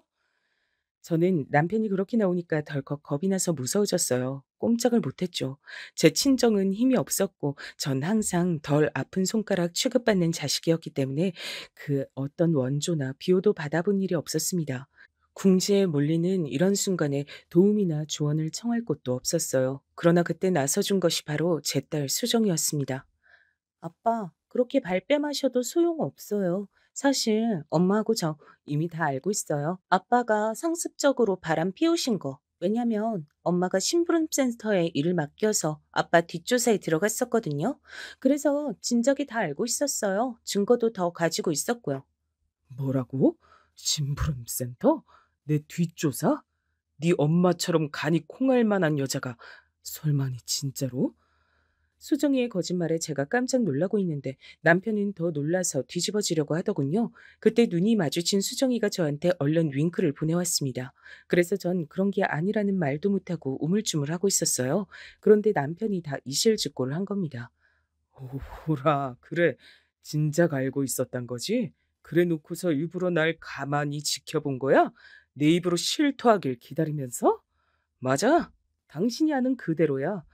그 여자들하고 내가 돌아가면서 3년 넘게 바람 피웠어. 근데 진지한 감정인 것도 아니었지만 당신은 이런 것 하나도 이해를 못 해줘? 어디서 여자가 건방지게 심부름센터 같은 걸 이용할 생각을 해? 3년 넘게 바람을? 한 명도 아니고 여럿하고? 예상은 했지만 훨씬 더 추잡한 사람이었구나. 나 이제 어떻게 당신 얼굴 보면서 한 집에서 살아야 하는지 모르겠네요. 그게 무슨 소리야? 진작에 다 알고 있었단 거 아니었어? 왜 지금 한 것처럼 충격을 받아? 설마 수정이 네가 말을 지어낸 거였어? 이런 괘씸한 것? 실토를 한 남편은 그제서야 함정에 빠졌던 걸 눈치챘지만 수정인 꼼꼼하게 녹음까지 해낸 뒤였죠. 걸핏하면 남편에게 성격이 이상하다느니 의부증 환자 같다느니 이런 소리를 들어온 제 속이 다 후련해지는 순간이었어요. 저는 왜 여태까지 이런 기발한 방법 하나를 떠올리지 못하고 대처도 못했을까 싶어 솔직히 말하자면 제 딸 수정이 앞에서 민망하고 면목이 없기도 했습니다. 우리 수정이 덕분에 속 시원하게 진상을 알게 됐네. 고마워. 우리 딸이 아니었으면 엄마는 또 억울했을 거야. 엄마, 이번엔 이혼할 거지? 뭐? 이혼? 글쎄, 우리 수정이 아직 대학도 안 갔는데 어떻게 엄마가 이혼 생각을 할 수 있겠어. 그건 나중에 한번 생각해 볼게. 나중에? 언제? 엄마 다 늙고 나서? 그럼 무슨 소용인데? 엄마, 자식 위해서 참고 사는 거, 그거 자식 위하는 거 아니야. 엄마가 안 행복한데 그 모습 보면서 자식이 어떻게 행복할 수가 있겠어? 맨날 할머니는 엄마 욕하고 깔보고, 아빠는 엄마 무시하고, 이게 정상이야? 그런데도 엄만 속 시원히 대꾸 한마디 못하고 꾹 참으면서 사는 거, 그렇게 사는 거 맞는 거냐고. 난 싫어. 엄마가 하루라도 빨리 자유롭게 살았으면 좋겠어. 나도 아르바이트 열심히 하면 되니까 나 키운다고 돈 들어갈 걱정 너무 하지 말고 그냥 엄마 편한 대로 하면 안 돼? 수정이가 작정하고 제 앞에서 이혼 얘기를 꺼냈을 때 전 주책스럽게도 눈물이 흘렸습니다. 전 그토록 나약한 엄마였어요. 딸이 꺼낸 이혼 이야기 앞에서 울기나 하다니. 이렇듯 엄마 자격이 없는 제가 수정이처럼 영민한 아이의 엄마여도 되는 것인가 싶었습니다. 하지만 수정이가 절 위한 천군만마란 생각을 머릿속에 떠올리면서 전 솔직하게 마음이 이끄는 대로 말을 꺼냈죠. 수정아, 엄마가 사실은 어떻게 해야 좋은 길인지 모르겠어. 나 자신을 위한 결정을 해본 적이 없었고 상황이 닥치는 대로 늘 그렇게만 살아왔기 때문에 내가 주체적으로 어떤 큰 결정을 내린다는 게 너무 낯설고 또 겁이 나기도 해. 이혼 때문에 네 할머니랑 갈등을 빚을 생각만 해도 심장이 막 떨려서 무섭고 그래. 엄마 참 못났지. 아니야, 엄마. 그렇게 생각하지 마. 내 눈엔 세상에서 제일 멋지고 위대한 사람이 바로 엄마야.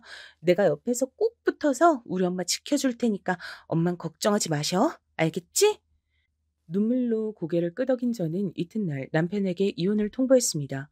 사실 그 직전까지만 해도 정말 이혼까지 가야 하나 말아야 하나 고민을 했는데 형식적인 부부고 전 남편이 단지 제 남편이고 제 아이의 아빠라서 이 가정에 매달려 살아왔을 뿐이지 제 가슴이 남편을 사랑하고 있지 않다는 걸 깨닫자 더 망설이긴 싫더라고요. 남편은 제 예상을 뒤엎고 흔쾌히 이혼에 동의를 해주었습니다. 그 이유가 황당하긴 했죠. 어디 나 없이도 잘 사는지 두고 보자. 분명 후회하겠지. 그런 소리를 자신 있게 뱉더군요. 덕분에 이혼할 수 있었네요. 불과 며칠도 안 지나서 후회로 몸부림친 건 제가 아니라 그쪽이었습니다. 내가 잘못했어. 먼저 이혼하자고 한 게 괘씸해서 홧김에 응했는데 내 본심은 그게 아니었어. 이혼할 생각은 추호도 없었다고. 우리 다시 합치자. 나 이제 바람도 안 필게. 집안일도 도울게. 수정이한테도 신경 좀 쓰고 그럴게. 어? 이미 떠나간 버스에다가 손을 그렇게 흔들어봤자 뭘 하겠나요. 버스는 이미 다른 정류장으로 갔어요. 저를 찾아와서 용서를 비는 전 남편의 모습을 보며 저는 묘한 승리감을 맛봤죠. 수정이가 아니었다면 평생 못 느껴봤을 기분이었습니다. 저란 여자가 설마 전 남편 앞에서 말을 그렇게 초연하게 뱉으며 거절을 할 수 있을 거라곤 그 이전엔 상상도 못 해본 바였어요. 심장이 막 떨렸으나 기분만은 상쾌했네요. 구질구질하게 매달리던 전 남편은 그렇게 떨쳐냈는데 관건은 전 시어머니였습니다. 건방지게 우리 아들한테 먼저 이혼장을 날렸길래 객기를 부리나 했더니 그게 아니라 진짜로 진심이었어? 수정이하고 둘이 살겠다고 얻은 이월룸 꼬라지를 보니까 너무 가짜나서 말문이 막힐 지경이구나. 저희 둘이 짧게 살기엔 더없이 괜찮은 곳이에요. 그건 네 생각이지. 수정이가 이제 내일 모레면 성인인데 이딴 코딱지만한 데서 사는 게 말이나 되니? 구질구질한 네 수준에 맞춰 네가 자식도 끌어내리는구나. 처음부터 너는 수준이 영 아니었지. 그래도 순박하게 생겨먹어서 말은 잘 듣고 애는 잘 낳게다 싶었는데 못 하나 들어맞지를 않았으니 너만 아니었음 우리 아들은 괜찮은 여자와 결혼해서 나한테 손자도 둘 셋쯤 안겨줬을 텐데 너 때문에 모든 게 틀어졌어. 애초에 네가 화근이었어. 말씀을 이어갈수록 분에 차셨던 건지 시어머니께선 화가 나서 몸을 떠시더니 제 뺨을 때리셨어요. 몸에 새겨진 시어머니에 대한 공포로 전 굳어버렸고 한 번 더 제 뺨을 때리시는데도 방어하지 못했죠. 두 번째로 맞은 제가 방바닥에 주저앉자 시어머니께선 그대로 제 머리채를 잡고 흔드시며 소리를 지르셨어요. 전 무서워서 몸을 떨며 이리저리 휘둘리고 있었습니다. 그리고 바로 그때 수정이가 집으로 왔던 거예요. 시어머니께선 깜짝 놀라서 멈추셨고 제가 슬쩍 뜬 눈으로 본 광경은 수정이가 거침없이 다가와서 시어머니의 뺨을 후려치는 것이었습니다. 수정아, 네가 어떻게 이 할미의 뺨을... 내가 분명히 경고하는데 한 번만 더 우리 엄마 때리면 내가 진짜 당신 가만 안 둘 거야. 그리고 나 당신 손녀 아니야. 난 그냥 우리 엄마 딸이야. 그러니까 나한테 아는 척 하지 마세요. 충격에 빠진 시어머니께서 힘없이 돌아가던 그 뒷모습은 평생 잊혀지지 않을 장면이었습니다. 전 수정이를 끌어안고 고맙고 미안하고 속상해서 그날 펑펑 울었죠. 제가 아무래도 제 인생의 구원자를 직접 낳은 것 같다는 생각밖엔 들지 않았던 것 같아요.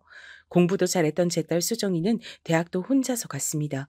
제가 돈을 대주지 않았는데도 장학금을 받고 입학을 했어요. 그 정도로 대견하고 대단했어요. 저도 엄마로서 딸에게 도움을 받기만 할 게 아니라 뭔가를 해주고 싶은데 수정이가 도무지 그럴 기회를 안 내어주더라고요. 이혼하고 7년 만에 좋은 감정으로 만나는 상대가 생겼을 때도 수정이가 적극적으로 밀어줘서 제가 용기를 낼 수 있었습니다. 재혼 목적도 아니고 그냥 서로 의지할 친구가 생긴 좋은 거잖아. 엄마, 난 굳이 망설일 이유가 없다고 봐.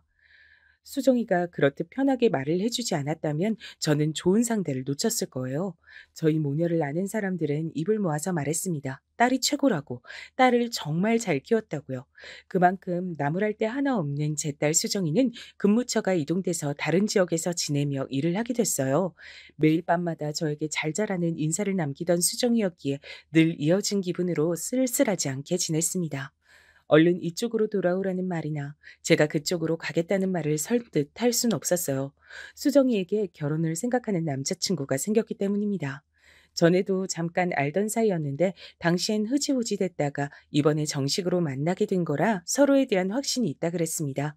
수정이가 일하던 그 지역은 남자친구의 고향이기도 했습니다. 자기 예비 시댁이 그쪽에 있으니까 수정이는 그곳에 의지를 많이 하면서 지내게 됐어요.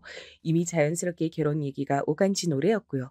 보통 똑부러지는 딸이 아니었기 때문에 전 수정이가 마음먹은 결혼이라면 무조건 찬성이었습니다. 제가 못난 엄마라서 수정이에게 외가 친척이란 인맥을 만들어주지 못했고 친가는 애초에 글러먹은 곳이었으니 이제 자기 예비 시댁이 생겨 무척 다행이라 생각했어요. 가족이란 울타리가 인생을 살다 보면 정말로 중요하게 작용을 하잖아요. 그러니까 수정이에게도 그런 것이 튼튼하게 생겼다는 것이 반가웠습니다. 그때까지만 해도 그렇게 믿었죠. 튼튼한 울타리라고요.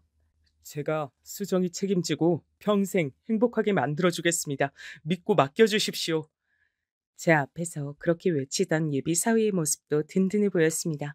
아주 듬직한 사내였어요. 20대 중반까지 운동선수였다가 부상을 당해서 그만뒀다고 하더라고요. 체격이 무척 좋았고 얼굴을 웃는 인상이었습니다. 결혼에 대해 이런저런 대화를 자주 나눈다고 하는 두 사람, 그리고 자기 예비 시댁과 이미 좋은 사이로 잘 지내고 있는 수정이의 모습, 이런 것들이 저를 딱히 걱정할 것 없이 마음을 놓게 만들었습니다. 워낙 알아서 잘하는 제 딸 수정이가 어련히 알아서 잘 진행할까 싶었네요. 전 그저 수정이가 하자는 대로만 따르면 될 거라고 생각하며 지냈어요. 그러다 슬슬 상견례 날짜부터 일단 잡자는 얘기가 들려왔고요. 그때 일이 발생했던 겁니다. 수정아, 이번 주말에 올라와. 엄마가 장조림 해줄게. 웬 장조림? 엄마, 나 그거 싫어. 예전에 할머니가 장조림 국물 팍팍 졸이라고 하면서 엄마 등짝 때렸던 거 생각난단 말이야. 어머, 그랬어? 우리 딸은 기억력도 좋아. 그리고 그런 걸 아직도 마음에 담아두고 있어? 엄만 진작에 다 털어버렸는데. 난 우리 엄마 괴롭게 한 것들은 하나도 안 빼먹고 다 기억해. 내가 두고두고 이를 갈며 살 테니까 우리 엄마 편하게 다 털어버려도 괜찮아. 아, 엄마, 나 이제 전화 끊어야겠다. 왜? 우리 딸이 벌써 잠들 시간은 아닌데 이제 씻으러 들어가려고? 아니, 그게 아니라 대석이 오빠가 간만에 운동하던 얘 친구들 만나서 술 한잔 한다 그랬거든? 근데 내가 너무 보고 싶어졌나 봐. 집으로 들어가기 아쉽다고 나 보러 온다 그러더니 지금쯤 거의 도착했을 것 같아. 앞에 내려가 보려고. 난 대석이 오빠랑 시간 보내다가 잘 테니까 엄마도 좋은 꿈 꾸셔. 이번 주말에 올라갈게. 수정이가 예비 사위와 알콩달콩 잘 지내는 모습에 저절로 흐뭇한 미소를 지으며 전화를 끊었을 때까지만 해도 몰랐어요. 상상도 못했습니다. 그 통화가 끝나고 불과 몇 분 후 참담한 일이 벌어질 줄 알았다면 전 수정이에게 절대 집 앞에 나가보지 말라 그랬을 겁니다. 전화를 끊는 일도 없었을 거예요. 제 딸 수정이는 결혼을 약속한 남자가 술에 취해 운전대를 잡은 차에 치였습니다. 억울하고 허무하고 기가 막히고 정말 이걸 어떻게 표현해야 할지 모를 끔찍한 사고였습니다. 예비 사위가 수정이가 사는 건물 앞에 쌓여 있던 구조물을 들이박았고 그 구조물이 하필이면 수정이 쪽으로 무너졌습니다. 불쌍한 제 딸 수정이는 양다리가 구조물에 깔려 크게 다쳤어요. 주말에 수정이가 올라올 줄 알았는데 설마 제가 내려가서 병원의 중환자실에 누워있는 수정이를 볼 줄은 몰랐습니다. 수정아, 아, 안 돼. 우리 딸 운동하는 걸 좋아해서 신발을 몇 켤레씩 사서 모으던 너였는데 네가 절망에 빠져서 못 일어날까 봐 난 그게 무섭다.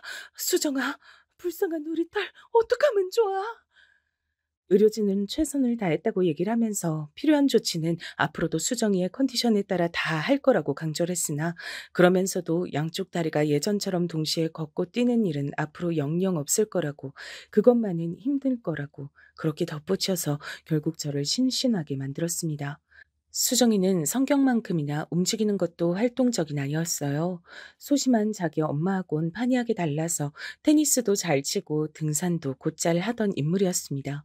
결혼하고 나면 아이를 가지기 전에 마라톤에도 정식으로 도전해 볼 거란 얘기도 했었어요.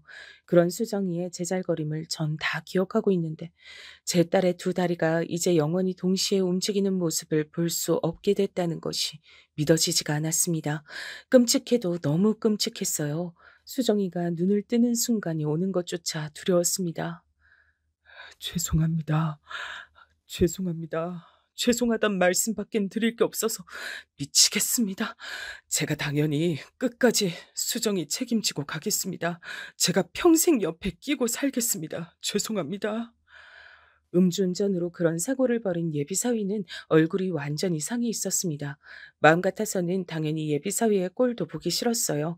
멱살을 잡아 흔들고 수정이의 다리를 돌려놓으라고 하고 싶었습니다. 하지만 수정이에게 선택을 맡겨야 할 것 같아 꾹 참았습니다. 다 무슨 소용인가 싶기도 했고요. 간신히 눈을 뜬 수정이는 자기 다리 상태부터 면밀히 파악에 들어가더군요. 그리고 두 번 다신 이전처럼 지낼 수 없다는 사실을 인지했습니다. 저는 그렇게 허망한 눈빛으로 우는 수정이의 모습을 본 일이 없었습니다. 수정이는 병실의 천장만 바라보며 하염없이 울었어요. 그런 수정이의 옆에서 저도 울고 있었습니다. 그리고 저는 예비 사위가 수정이를 평생 책임지고 안고 가겠다는 입장을 밝혀왔다는 것도 상세히 알려줬죠. 예비 사위는 죄책감이 너무 고통스러워서 차마 병원에 발도 못 들이겠다고 하면서 수정이를 보러 오지 않은 상태였습니다. 수정이가 의식을 되찾았고 컨디션도 올라오고 있으니 예비 사위가 이제 방문을 할 때가 됐다고 그렇게 생각을 하던 참이었어요. 수정이의 예비 시댁, 그러니까 저에겐 예비 사돈댁 사람들이 오더니 미친 소리를 늘어놨습니다. 죄송합니다. 수정이 너무나도 영특하고 좋은 아이예요. 저희도 잘 알아요. 하지만 자식 새끼가 우선입니다. 이런 결혼으로 우리 아들 발목을 잡게 할 순 없어요. 결혼은 없던 일로 했음 합니다. 저기, 이보세요. 제 딸은 한쪽 발목이 으스러졌는데 발목을 잡지 말란 소리를 어떻게 하시나요, 지금? 제가 옳게 들은 건지 헷갈릴 지경이네요. 설마 이렇게나 양심 없는 집안이라고는 생각하지 않겠습니다. 저희 가족을 욕하고 손가락질 하셔도 할 말 없어요. 하지만 우리 아들 앞길 위해서라면 그 어떤 욕을 먹더라도 감수할 수 있습니다. 저도 수정이가 너무 안 됐고 미안하지만 어쩔 수 없는 건 어쩔 수 없는 거예요. 우리 아들보다 우선일 수는 없어요. 죄송합니다. 우리 아들이 멀쩡한 사람과 새로 인연 맺고 잘 살 수 있도록 그렇게 해주고 싶어요. 저는 예비 사돈댁 입에서 나온 우리 아들이란 말을 듣자마자 절 피마르게 만들었던 전 시어머니 그분이 떠올라서 머리가 어지러웠습니다. 역겨운 기분이 들어서 당장이라도 헛구역질을 하고 싶은 걸 꾹 참고 간신히 입을 열었어요. 우리 불쌍한 수정이, 제 딸, 그쪽 잘난 아들께서 술 처먹고 운전만 하지 않았어도 이런 일 당하지 않았을 거예요. 그런 억울한 사고로 한쪽 다리는 완전히 제 기능을 상실하게 된 지 이제 2주일도 채 안 지났습니다. 그런데 제 앞에 와서 어떻게 그런 소리를 하세요? 사람이라면 그러시면 안 되죠. 그럴 순 없는 거죠. 지금도 제 딸은 결혼을 약속한 자기 약혼자만 기다리면서 다리 통증 참아가며 병실에 누워 있는데 그렇게 착한 아이한테 자기 다리 그렇게 만들었어도 결혼할 상대라며 품에 안고 가려는 아이한테 어쩜 그리 잔인하게 구십니까? 우리 아들도 충격이 커서 지금 일상생활이 힘들 지경이에요. 우리 아들도 따지고 보면 피해자라고요. 암튼 뜻은 전달했으니 알아들으셨을 거라 믿습니다. 이보세요. 이렇게 가시면 어떡하나요? 제 딸은 보고 가셔야죠. 왜? 직접 얼굴을 보고 미안하다고 잘못했다고 사과도 하지 않는 거야. 이 양심 없는 사람들아.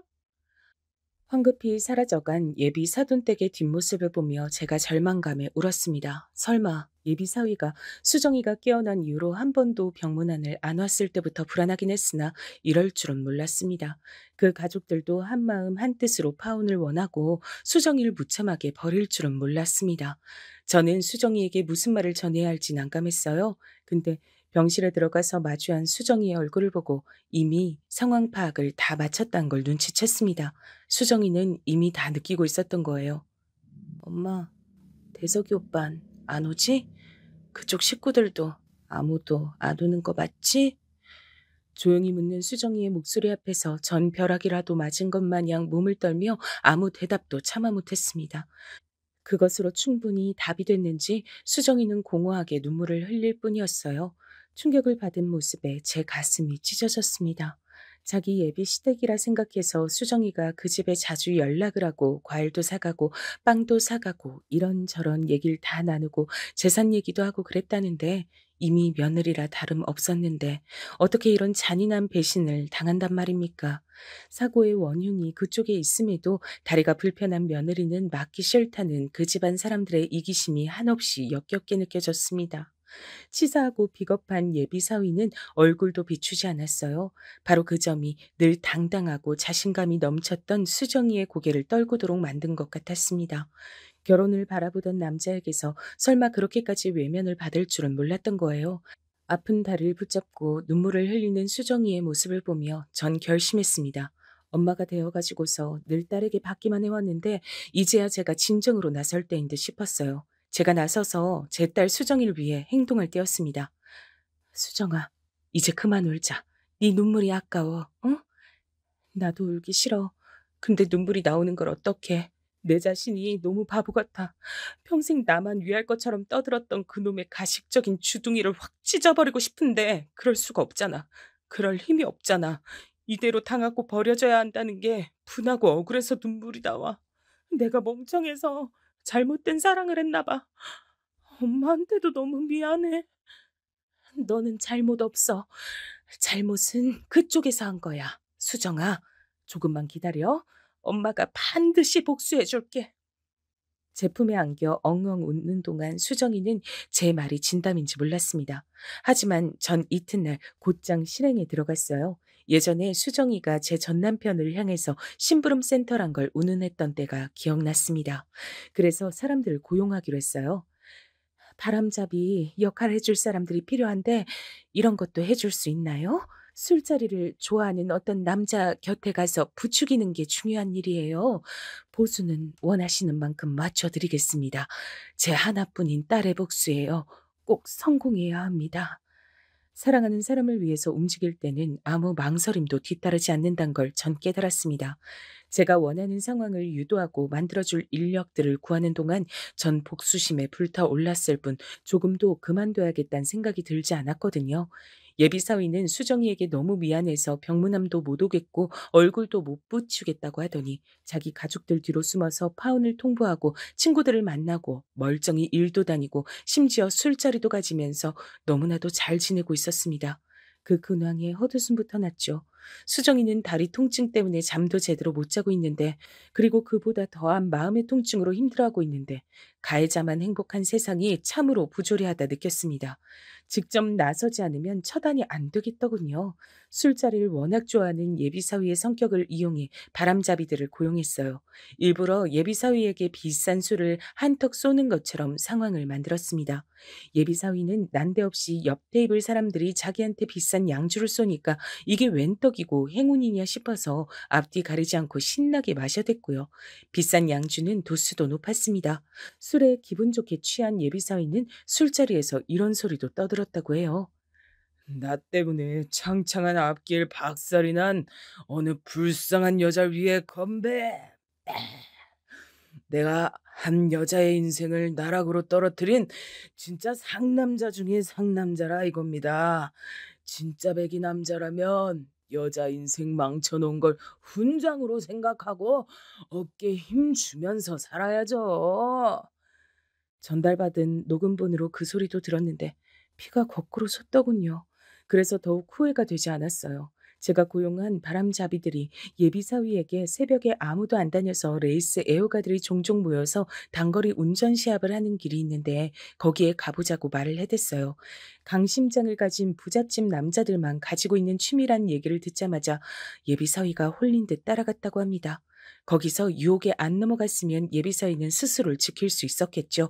하지만 술에 잔뜩 취한 상태인데도 그런 도로에서 외제차를 몰아볼 수 있다고 하자 바로 넘어가서 또 운전대를 잡았어요. 예비사위는 애초에 상습적으로 음주운전을 하던 놈이었던 겁니다. 아무런 죄의식이 없었어요. 이야, 옛날에 단종돼서 보기 힘들어진 기종인데 오늘 만난 형님들 덕분에 몰아보게 돼서 영광입니다. 제가 저기 도로 끝까지 한번 몰아봐도 되죠? 예비 사위는 신이 나서 그 차를 타고 엑셀을 밟았습니다. 하지만 그 차는 옛날 외제차를 흉내내려고 겉만 꾸며낸 것이었고 결함도 많았습니다. 술에 취해 광란의 질주를 하던 예비 사위는 아무도 없는 도로에서 차가 헛돌자마자 당황했고 대처도 하지 못한 채 사고를 당했어요. 팔다리는 멀쩡했으나 뇌 쪽을 다쳐 영영 초등학교 저학년 정도의 지능을 가지고 살게 됐습니다. 그쪽이 우리 아들 저주한 거 아니에요? 그래서 우리 아들이 지금 이렇게 된 거 아니냐고. 예비 사돈댁이 달려와서 저에게 울부짖었을 때 전 시치미를 뚝 떼며 속으로만 차가운 통쾌함을 느꼈습니다. 그때는 제 딸 수정이가 사고를 당했던 날로부터 이미 9개월여가 지난 시점이었어요. 많이 힘들어했던 수정이는 조금씩 다시 삶의 의지를 키워가고 있었습니다. 그러다가 예비 사위의 소식을 접하고 나서 깜짝 놀랐던 거죠. 뭐? 엄마, 그거 진짜야? 그놈이 술 먹고 운전했다가 사고를 당해서 지능이 낮아졌다고? 그럼 그 가족들이 평생 수발 들며 살아야겠네? 음, 그렇게 됐다고 하더라. 혹시 엄마가 날 위해 복수해 준 거야? 내가 무슨 수로 그렇게 했겠어. 하늘이 노해서 벌을 내린 거지. 그럼 내가 그놈이 그렇게 돼서 속으로 기뻐한 걸 두고 죄책감을 가질 필요 없는 거지? 엄마, 나 그냥 후련해 해도 되는 걸까? 제 딸 수정이는 똑똑한 아이였어요. 그래서 제 손을 꼭 붙잡는 손길에 실린 힘을 보고 제가 예비 사위의 사고와 연관이 있음을 수정이가 진작 눈치챘다는 걸 저 또한 느꼈습니다. 하지만 아무 말도 않고 웃었죠. 작업 비용으로 적잖은 돈이 쓰였지만 조금도 후회되진 않았어요. 어차피 그 돈은 전 남편과의 결혼 생활에서 한 푼, 두 푼 안 쓰고 안 입고 안 먹으면서 제가 따로 모았던 비상금이었습니다. 제가 좋은 감정으로 만나던 분이 적극적으로 돈을 대주기도 하셔서 그 돈까지 더해 작업 비용을 마련했던 거였죠. 전 분명히 적당하지 않은 나쁜 짓을 벌였어요. 그러나 지옥불에 떨어진다 하더라도 제 딸 수정이에게 깊은 상처를 안긴 그놈과 그 집안 사람들에게 대가를 맛보게 해주고 싶었습니다. 그걸 지켜내고 나자 잘했다는 생각밖에 들지 않아서 옛날에 소심하고 심약한 저라는 인간은 어디로 가고 강인한 엄마의 모습만 남게 되었을까 싶더라고요. 수정이는 지금 휠체어 없이도 목발만 끼고 다닐 만큼 많이 괜찮아졌어요. 이따금씩 지독한 통증이 올라와서 약 없이는 힘들어하기도 하지만 그 곁에 묵묵하게 애정을 보내주는 사람이 있으니 수정이가 많이 의지가 되는 모양이에요. 새롭게 좋은 인연을 만나서 보기만 해도 미소가 나올 만큼 제 딸 수정이는 아기자기한 사랑을 하며 살아가고 있답니다. 저 역시 마찬가지고요. 앞으로 저희 모녀 당당하게 잘 살아보려고 해요.